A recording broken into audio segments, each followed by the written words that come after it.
Shrimp shells are a waste product of the fishing and aquaculture industries, but they are far from useless. Shrimp shells mainly consist of a compound called chitin, made up of tiny rod-shaped nanocrystals, which can be extracted and purified using acid.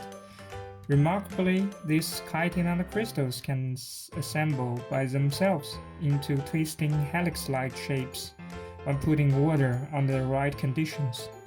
This is an image of a cross-section through a thin layer of these self-assembled chitin nanocrystals taken with a scanning electron microscope. The scale bar in the bottom right corner is 50 millionth of a meter long, roughly the width of human hair.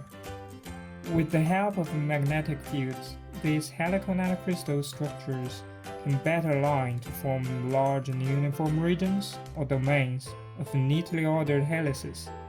We can see the results of the well-aligned structure in the microscope image, in the form of clear, even layers between each turn of the helix.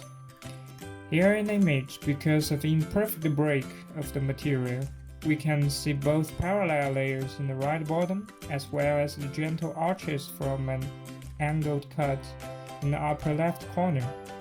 See, we can all be a nanoscale architect building amazing structures.